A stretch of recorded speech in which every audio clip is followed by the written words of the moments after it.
Hello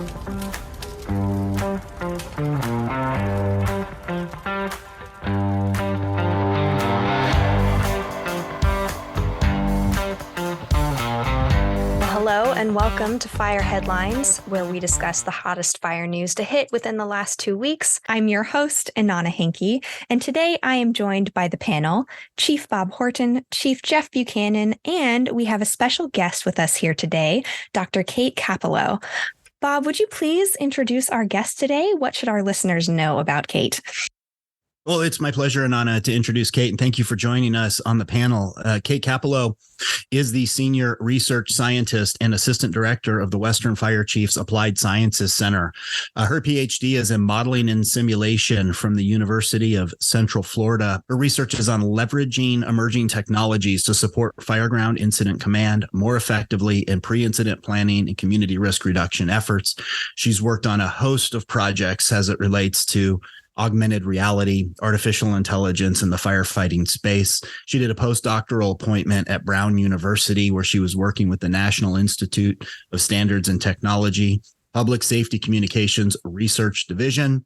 She's a technical panel member on the National Fire Protection Association's project on immersive learning for firefighters and supports the International Association of Fire Safety Science, Human Behavior, and fire working group research efforts. And Anna, Kate is going to have an amazing perspective as we have a topic related to artificial intelligence and firefighting. So Kate, thanks for joining us on the panel. So much for having me. I'm super excited. Yeah, we're excited to have you. I know you're going to bring some great perspective to our discussion. So we should dive right in while we have you here. Our topic today, as Bob mentioned, is the role of artificial intelligence in the fire service. And we wanted to start this discussion with cardiac arrest. Approximately 40% of on-duty fatalities in firefighters come from sudden cardiac death. Researchers at the National Institute of Standards and Technology, otherwise known as NIST, and their colleagues have used a form of AI known as machine learning to accurately identify abnormal cardiac rhythms in firefighters. Researchers hope that this work will lead to a portable heart monitor that firefighters can wear that will catch early warning signs of heart trouble. Sudden cardiac death killed 36 firefighters on duty in 2022. And NIST researcher Chris Brown said that year after year, sudden cardiac events are by far the number one killer of firefighters. Cardiac events can also cause career-ending injuries and long-term disabilities. I found it very interesting that the program itself had to be trained using firefighter-specific data in order to produce the results that had the highest accuracy. The patterns for what might lead to a cardiac event are different from what the program would look for in an average person. Jeff, I'm wondering, how realistic is it to have a heart monitor assigned to most firefighters? Well, just from an expense alone, it's going to be unrealistic, and that's going to be an obstacle. Kate, thank you so much for being on the show with us. I think, Bob and I talk often, almost every episode, about this notion of behavior economics. And to me, this is an intersection there where our innovations in technology, artificial intelligence, machine learning, and all this massive tech is leading us down a great path of solutions for firefighters. And yet it's going to be interesting to see who's going to use it. The fact that they created this technology is fantastic. And, is it realistic? I'm not quite sure. There's a lot that exists today. Rehab. So rehab is firefighters go into a fire and that they are cycled out through their natural progression of work. They're only in for, let's say, 20 or 30 minutes, and then they come out and then their vital signs are checked. They get hooked up to an EKG now. They have a blood pressure taken. They drink fluids, and it's very spotty across the country for who's using it. So would the integration of this technology help it? I hope so. I just want to say two more things before I tip it over to Kate and Bob to hear some of their perspectives on it. I loved how this introduced the technology. I think this article pointed out something that I don't think that many casual listeners really understand, and that is that firefighters that die in the line of duty are not necessarily dying in a fire because they got burned. So I think that that's a good thing. Great safety gear. That means that they're taking, generally speaking, great precautions. They're highly trained. But yet, we have this cardiac event. And then the other piece where firefighters lose their lives are actually out of traffic accidents. We lose a lot of firefighters every year to being out on the roads and, some of the kind of the safety things that go on there. But I love the fact that this article highlights sudden cardiac death as a biggest, according to the article, loser of firefighters every year, because I think this is preventable. A lot of this is highly preventable. Let's use the technology and use some of the safety precautions that are there in order to save for more firefighters. But I will share with all of you that even for myself, I was, if you can believe it, I was intimidated to go into rehab because I didn't want to pop something weird on the EKG. I didn't want my blood pressure to be high. I didn't want my heart rate to be high because I wanted to stay in the fight. But, I love this talk on artificial intelligence. And Kate, with your massive background in technology, where do you see this heading for the benefits of firefighters? That's an excellent question. I appreciate your commentary on this because I think that you brought up some interesting pieces, and I'll circle back on that. But I think for like the 10,000-foot view, if we're going to take that view and say like, where do we see this technology going? So I've worked on a couple different projects in this space, and I see wearables as being one of the areas of opportunity. So this study is really robust. I think it's a really excellent study. When we look at, the work coming out of NIST, it's top notch. This is like the best research on the fire service. So we can trust that this has been done rigorously. I think when we think through how this might look at an incident scene right now, we're kind of toying with the art of the possible, right? Because we have just entered an era where we've got all this data, and it kind of goes back to the idea that, we've traditionally had to manually sift through this. Now that we have computers advancing at ridiculous speeds, we've got technology, hitting us from all directions, all angles. One of the things that really speaks to me in this is, okay, how do I get this information to the incident commander in a way that's actually usable? So if we're saying, cardiac issues are a problem, like at what point during the incidents are we monitoring this? Is it real time throughout the entire thing? Like, how are we thinking through where this should be introduced and when? So wearables present a really cool opportunity for this because they're more portable and less invasive, right? So the idea would be that we have these devices. I don't know if it will be an Apple Watch or, whatever specific vendor we're speaking to, but there are opportunities for us to integrate less intrusive technology, so to speak, that can still, gather this data and support. And so I don't think we're too far off from this happening yet. But kind of one of the things that I really liked that you brought up, Chief Buchanan, was the idea of adoption and the challenges surrounding knowing about your cardiac health. Like that is something that I think is one of the unique things that is unique to the fire service. So when we think through these things and we're thinking about preventable health and some of these challenges, it's a challenge because it goes back to the whole idea of, like when we're getting scans, dealing with managing, higher risk of cancer, higher risk of different health kind of challenges. And so we're recording all this data, but we have to be really careful that we're also integrating firefighters' perspectives into building out these technologies, because if we're building these technologies and we're not incorporating that voice of the end user, then ultimately it isn't going to be adopted. And that's where we get into some of the challenges that you mentioned, that you specifically felt individually that this is kind of hard to manage and hard to deal with those feelings surrounding it. What I think of, and this is just because this has recently been applicable for me, is like the Snapshot app when you get car insurance, where they're like, we're going to take a snapshot of your driving and that's going to affect your rate at the end of the day. So would firefighters want to have their health information on display, whether it's for their benefit or not? Like that's where my mind immediately went. And I think you bring up a really interesting, I want to dive a little bit further into this, Kate, where in your experience, what have these research institutions institutions done in order to make sure that there is the potential for integration with the fire departments they're working with? Like, how do you bridge the gap between the science aspect where we have the technology and the tools and we're gathering data versus what is it going to take for this to be easily implemented into the department itself? Yeah, so I think we're still a ways off from making that transition smoothly. And the reason I say that is all of these institutions work with fire departments. They research and do this work with subject matter experts. But, Chief Horton and Chief Buchanan are perfect examples of, practitioner scholars who they've been in the practice space. They're working in the academic space too. And so it's great to have those perspectives to build those in, because I think it's hard to see sometimes from both angles where things are going.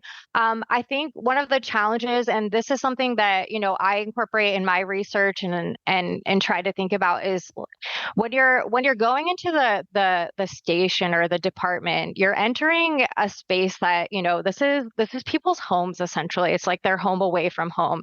And so when we're introducing these new technologies and things that people feel a little bit of a certain way about, I think we have to be really careful how we frame things. And then also, to the point about ethics, there's this whole conversation around technical debt and ethical debt, right? So when we create technologies, we've got this technical debt that happens, and you can kind of think of it like you would a tangible debt.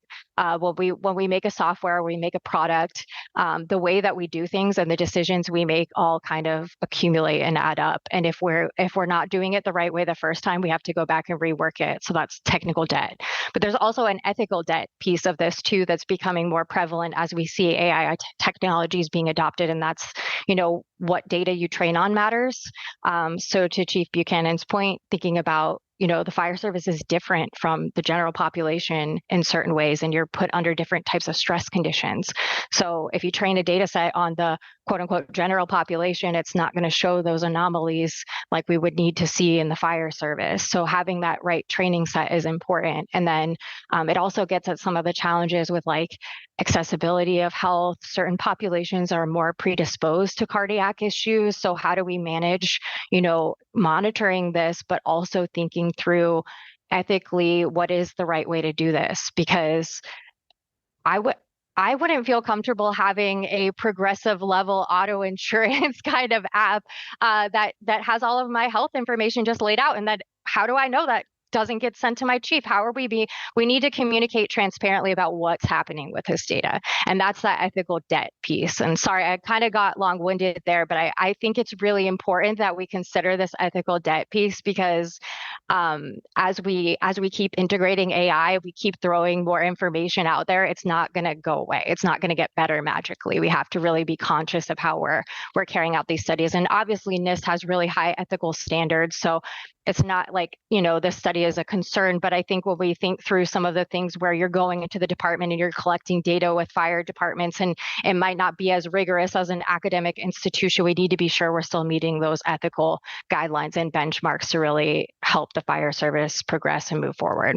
I was just going to, jump in here, and I may have used this before in other times in my life. I know that I have, but there's a line in Jurassic Park where Jeff Goldblum is talking, and I may mess this quote up, but it's something along the lines of, we just looked at to see if we could create dinosaurs, but we didn't stop to see if we should.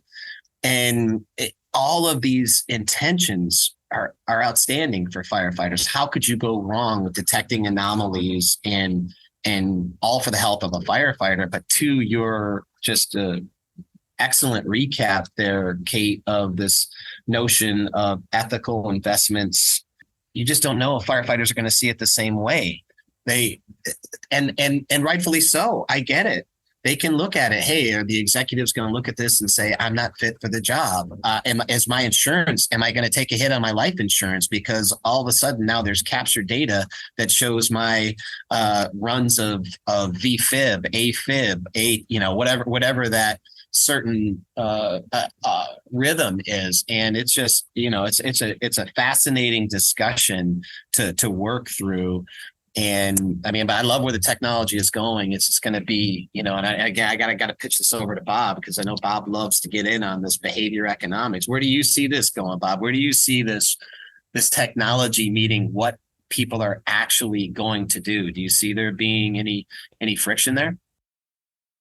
Well, first of all, I don't think you've seen Oppenheimer yet, because you went to a Jurassic Park quote. And there was a classic Oppenheimer quote in there too about whether or not we should be building the atomic bomb or not. But anyway, I won't blow it for you. Go out and see Oppenheimer.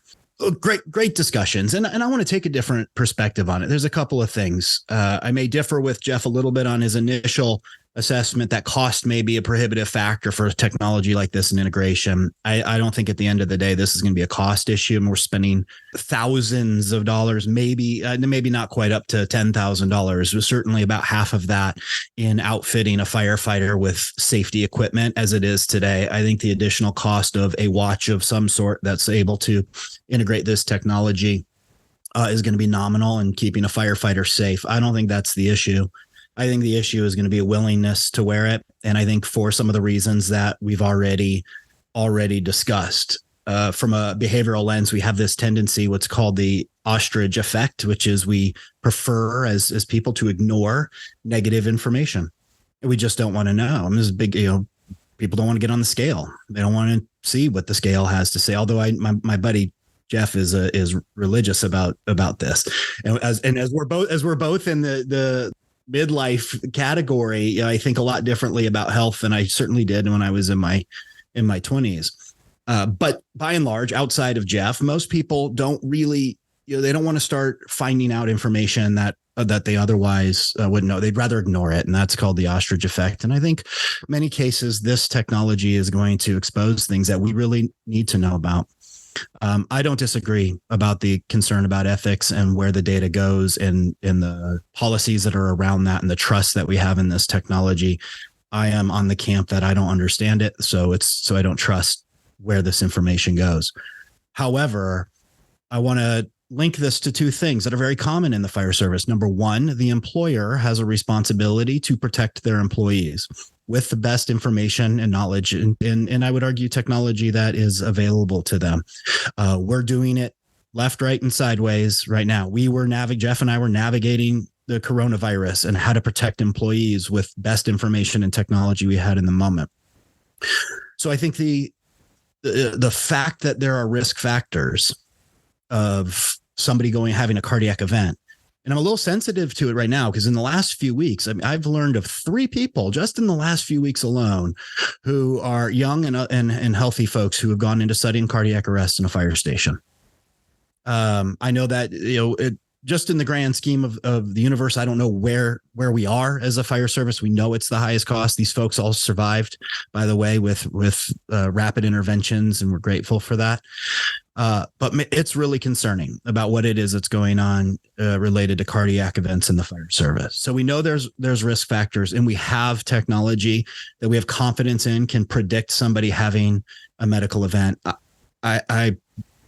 I don't know that I can sign on that isn't something the employer should be producing. I think it's going to be resisted left and right. And we see that already. We have departments where there are labor groups or even just opposed to advanced physicals because they don't want to know, because they don't want to know information. For what Jeff said, the point I do agree with him on is it threatens their ability to work.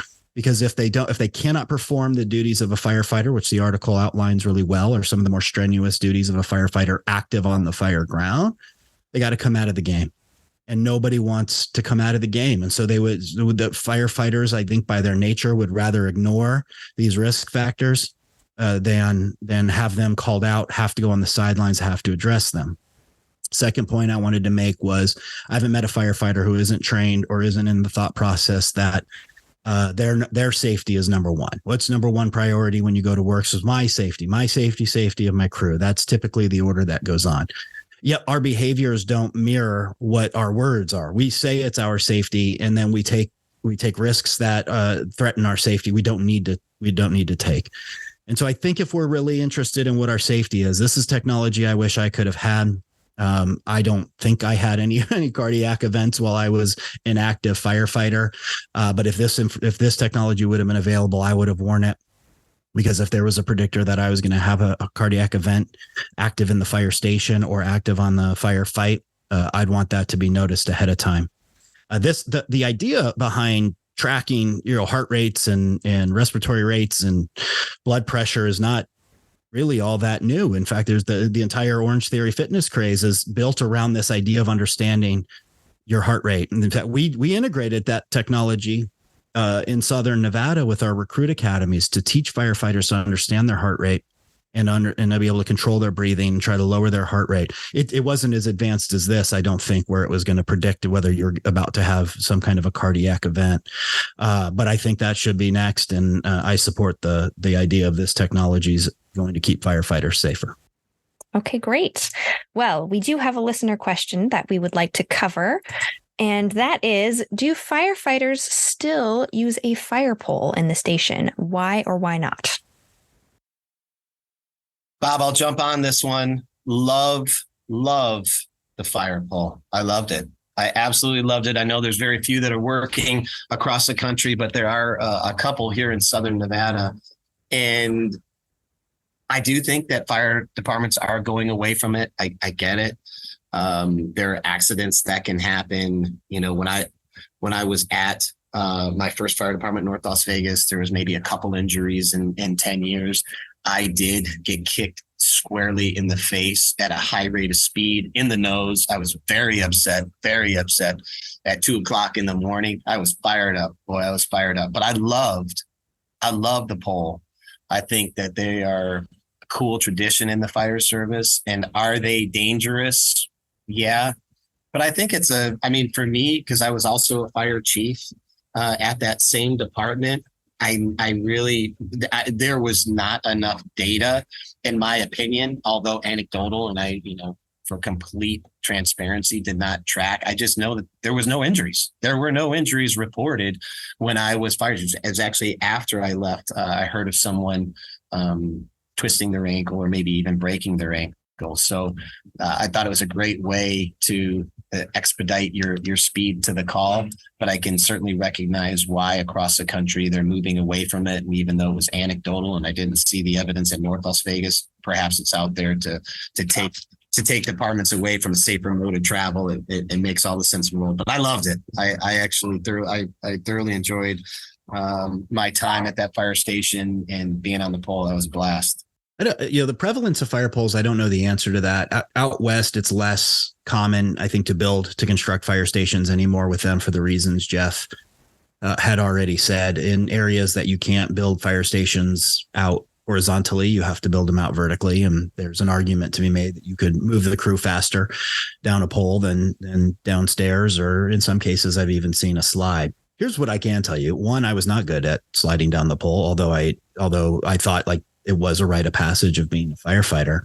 But I had two speeds, and there are people that are masterful at the pole slide. Like they got a cup of coffee, a newspaper, and they're moving down with such smoothness. It's just really impressive. I was not that guy. I had two speeds. It was either I was gonna, like inch my way down the pole, or I was sliding down at laser fast speed, thus risking injury. So I didn't use the pole very often when I was working in downtown Las Vegas. I chose to take the stairs. I don't think I was much slower than those that were optimal pole sliding speed.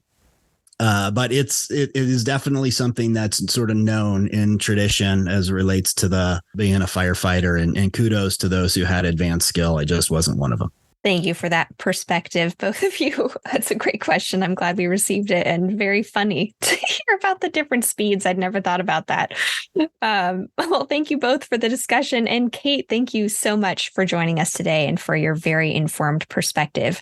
If people want to learn more about you or your projects, where can they go? That's an excellent question. Thank you so much for having me. First of all, I really appreciate it. I'm on LinkedIn. That's probably one of the easiest ways to get in touch with me. My email is listed there. But I'm also, you can reach me by email. I have some of my research published online, so you can access that through either Google Scholar or ResearchGate. And those articles are freely available there. And then, last resort, if there's something that you want to reach out and talk to about, I'm more than happy to communicate through email, or, I'm an old school phone person. I like talking to people on the phone. I know a lot of people don't like doing that anymore, but that I'm a phone person for sure. Well, that's great to know. And thank you to our listeners for tuning in. If you have a question for the panel, please reach out to us at fireheadlines@wfca.com and let us know what's on your mind. We'll see you back here next week for more Fire Headlines.